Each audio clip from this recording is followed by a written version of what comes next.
no es informar, sino ser herramienta intermediadora para que la gente escuche buenos análisis. Así como cuando uno se sienta a tomar un café y le dice a un pana, mira, vale, pero ¿cómo ves tú esto? ¿Qué te parece a ti? Y es el caso de Giulio Cellini Ramos, abogado, consultor político, profesor de Derecho Internacional, director del Locke Political and Social Consultancy. Giulio, porque yo comentaba hoy que estamos a 20 días de las presidenciales, ya la campaña formalmente se inició. ¿Cómo ves tú que se han movido las piezas dentro de este ajedrez? Bueno, en primer lugar, Eduardo, muchas gracias por tu introducción, por la invitación y por tu generosidad.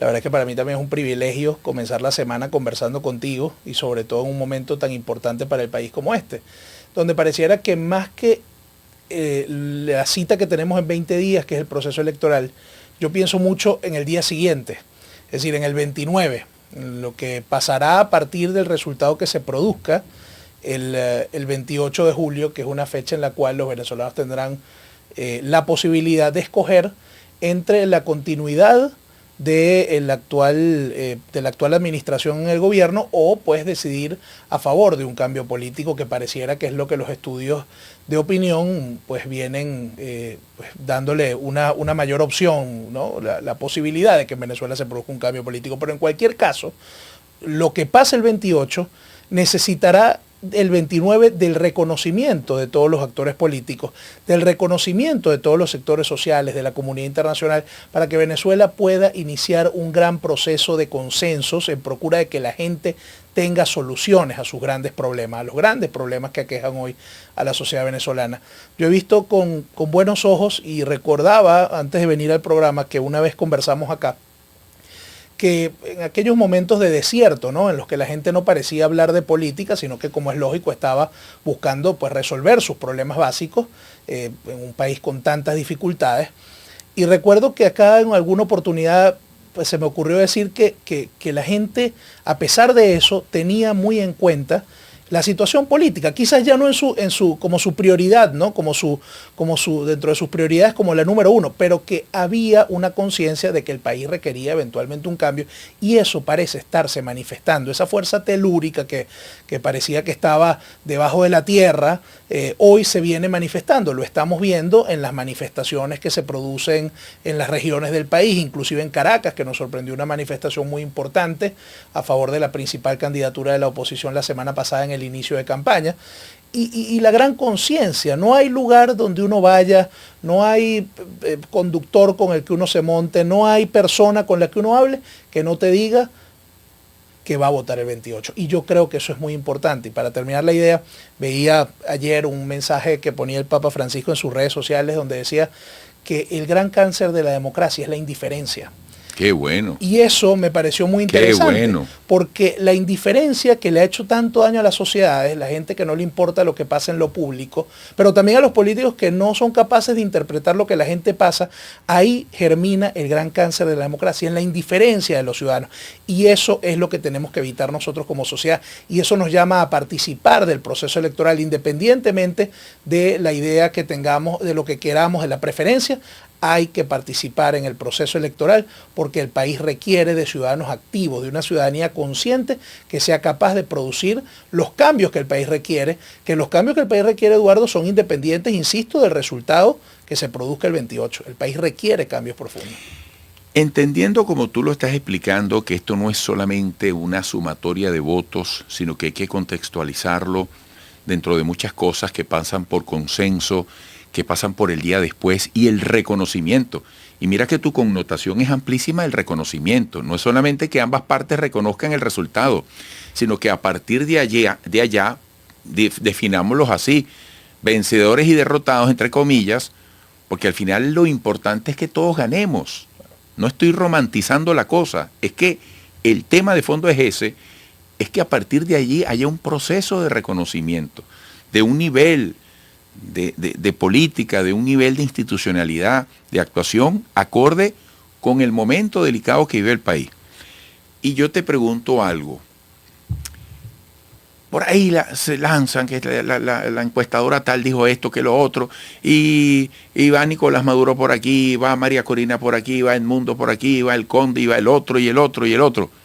Pero es que al final, la verdadera expresión se va a tener es el 28 de julio en esas horas, cuando se sumen los votos.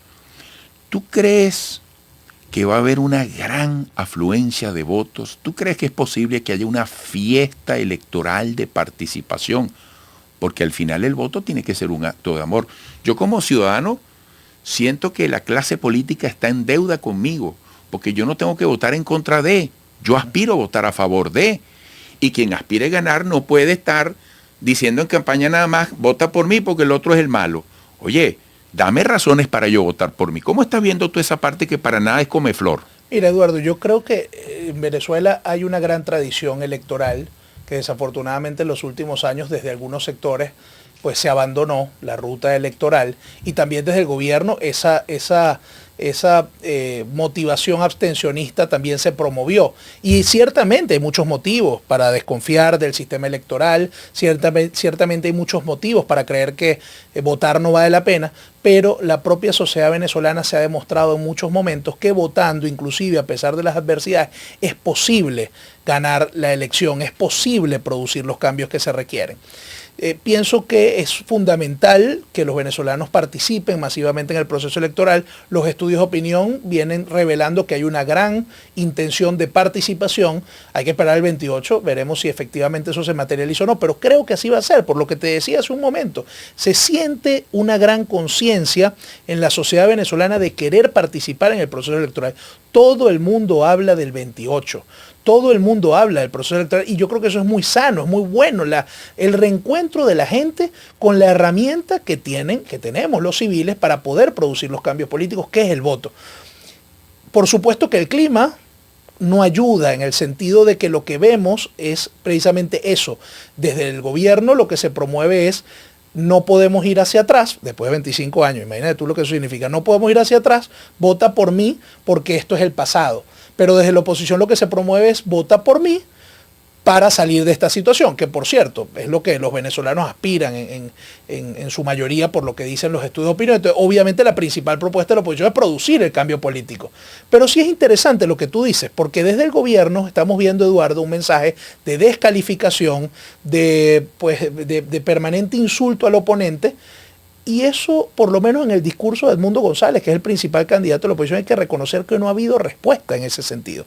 Y eso es muy positivo. El gobierno, Eduardo, está peleando solo en el ring.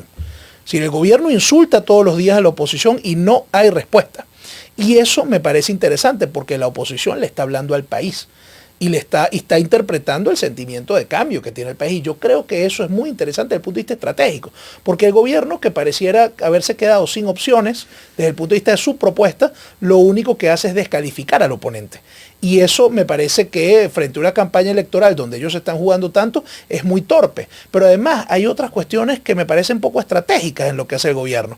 Por una parte, está buscando captar al voto de la tercera edad, pero por otra parte, y con eso crea ministerios de la tercera edad, promueve un impuesto para el pago de las pensiones, pero por otra parte, uno de los insultos principales que utilizan contra el principal oponente, contra el embajador González Urrutia, es su edad.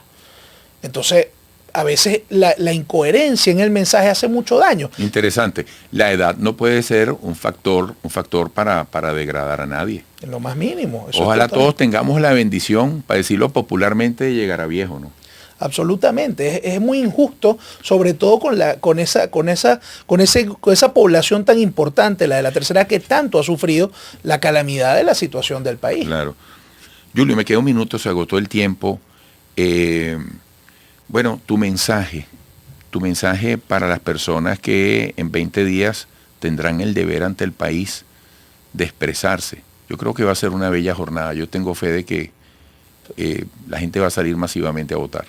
Bueno, este es el año de la fe, Eduardo. Por una parte, la recuperación. Fíjate lo que tú decías. Ahora toda la clase política está llamando a votar. Eso no pasó, bueno, en el 2018. Y qué bueno, porque eso significa interpretar lo que la gente quiere y además la mejor fórmula para poder resolver nuestros problemas como ciudadanos, como civiles, el voto, y ese voto tiene que ser respetado. Pero te decía, este es el año de la fe, Eduardo. Por una parte, pues la posibilidad de escoger y de promover a través del voto, de dar un mensaje a la clase política, de promover un cambio político, que es lo que la mayoría de los venezolanos aspiran según los estudios de opinión. En segundo lugar, José Gregorio, y en tercer lugar, la Vinotinto, que aunque no le fue bien, finalmente en la Copa América tuvo una gran competición. Sí, señor. Pero el mensaje es participar a pesar de cualquier arbitrariedad, participar inclusive a pesar de cualquier decisión que se pueda tomar en los próximos días ya, sí, previo al proceso electoral, participar, y a la clase política que tome con serenidad